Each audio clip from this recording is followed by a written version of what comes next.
you look from your vibrational place of alignment. You see, here's what you must do if you are to be of value to them, and if you are to stay in alignment with who you are.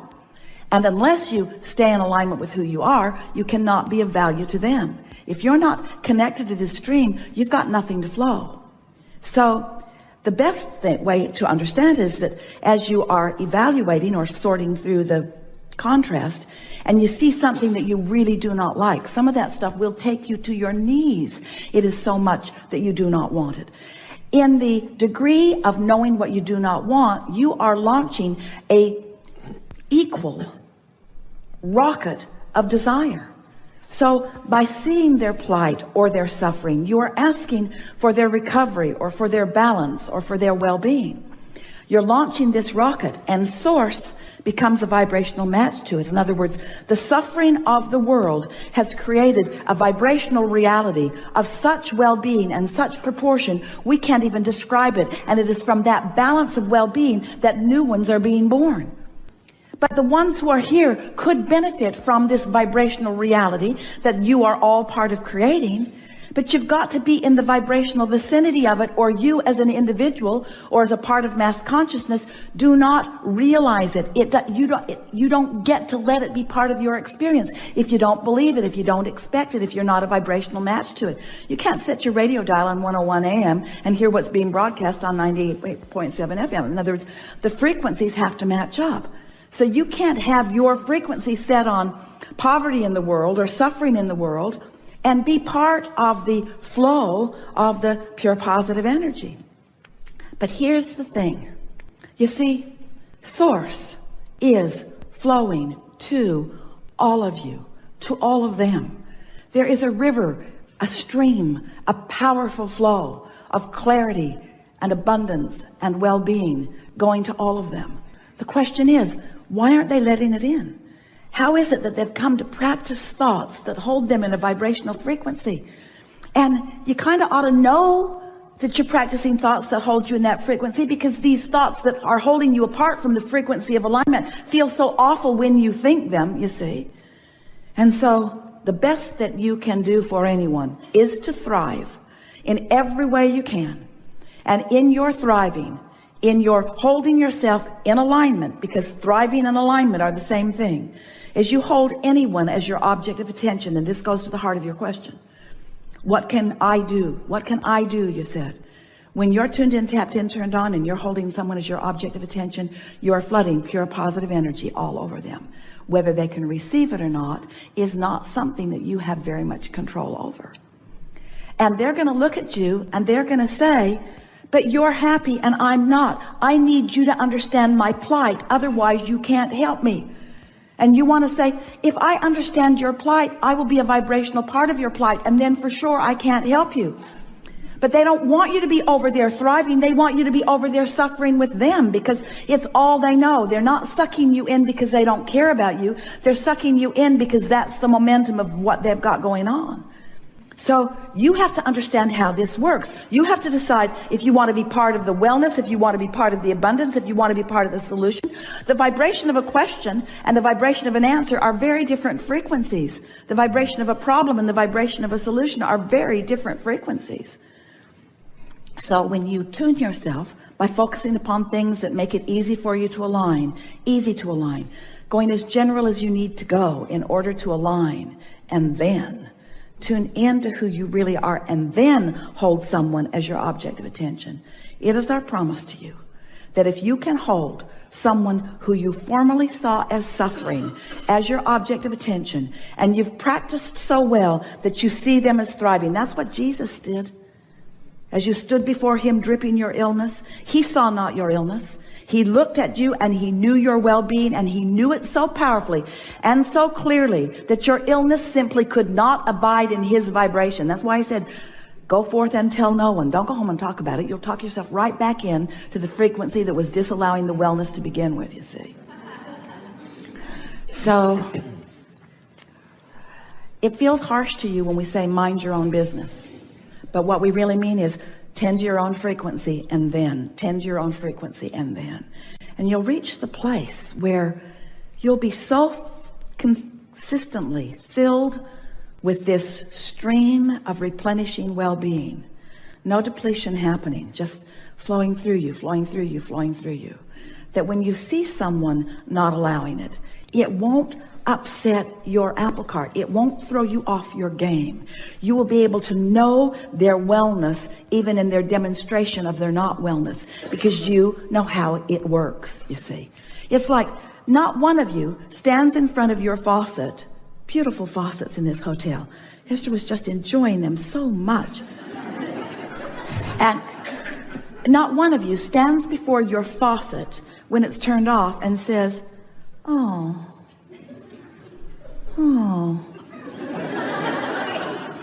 mine's broken.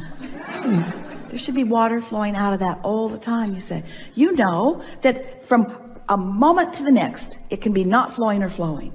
And we really want you to understand that for those people who look like they're not flowing, from one moment to the next, they could be flowing. But if you see them as not flowing, then you are a perpetuator of that, you see. I understand that. I appreciate that response. I think it was really general, wasn't it? Yes. It was really general. So easy to understand. So easy to feel. Not very satisfying, though, was it?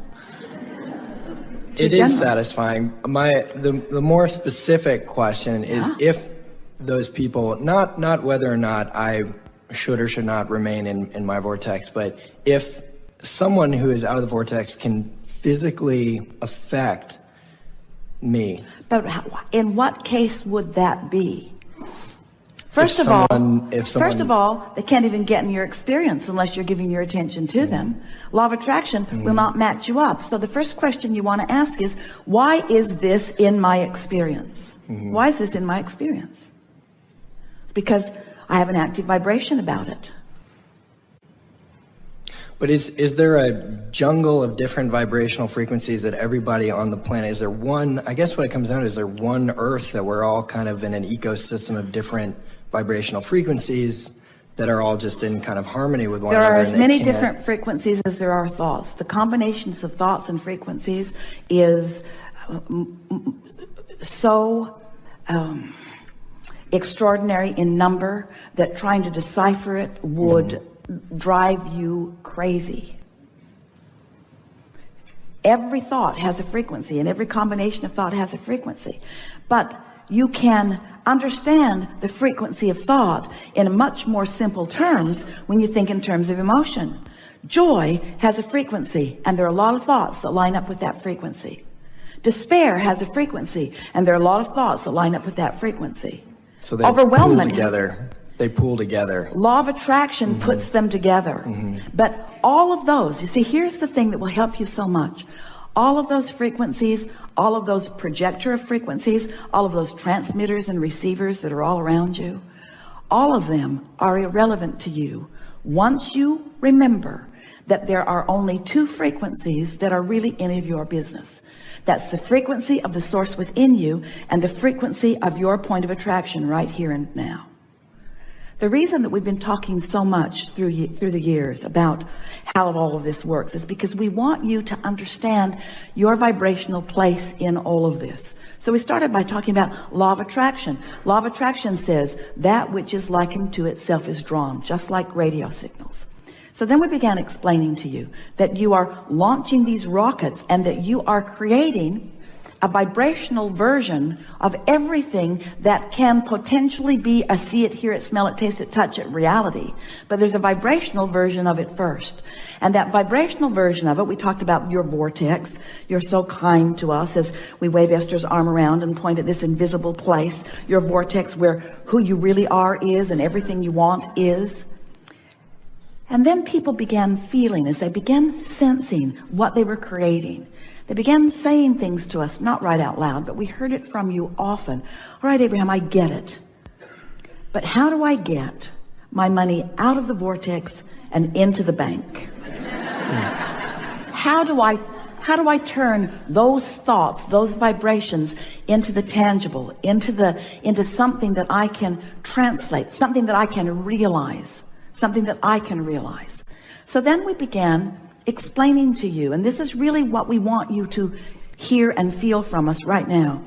You have a point of attraction right here and now. You are emitting a vibration. It's the vibration that you're offering. Doesn't matter what you offered yesterday or the day before, although it's likely that what you're doing today is going to be pretty much like what you did yesterday and the day before, because you've got that momentum going. And even though when you went to sleep last night, your momentum stopped, when you woke up, you usually pick up on the thoughts sort of where you left off. So you've got this vibrational offering that you are emitting. And that signal that you are emitting has a relationship to all of this vibrational reality that you've created. So let's say you've been watching a friend suffer, or maybe it's a mass thing, but let's say it's somebody you care about, and you've been watching, and every time you hear the story, you launch a rocket of what you would prefer. You want prosperity for this friend, and you want order in this friend's life. You want this person to feel good. You want this person to feel happy. Every time they're not happy, you want happiness for them. Every time they don't have enough of something they need or want, you want them to have it. So you have, without even knowing you've done it, you have created in your vortex a vibrational version of your friend. Your friend helped you to co-create this vibrational version. The question that we want to put to you is, which friend do you have your eyes on most of the time? The vibrational version or the reality version?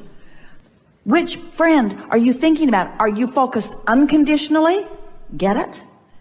Or conditionally? Are you letting the conditions that you don't want to see dominate your vibration by not having the discipline to look here, to look into the vortex? That really is what upliftment is about. You've got to see them as they really are, not as they are temporarily being. And when you catch a glimpse of who someone really is, and you reflect it back to them as often as you can, you speak only when you're alignment to your children, to your girlfriend, to your boyfriend, to the people that you care about, to strangers. You get in the vortex, or you get in vibrational alignment with what's in the vortex, and that's when you speak. Under those conditions, everything that you are is a catalyst to the upliftment of them. Now, can they hear it? Sometimes not. If you're on this high flying disc and they're on a lower flying disc, if they're in a completely different vibrational frequency, your words are just going to bounce right off of them. They're not going to hear it. But you're not doing it for them here. You're doing it for them here. You're not doing it for them anyway. You're doing it for you. Sometimes people say, that person does not deserve my kindness. And we say, no, but you do. You deserve your kindness.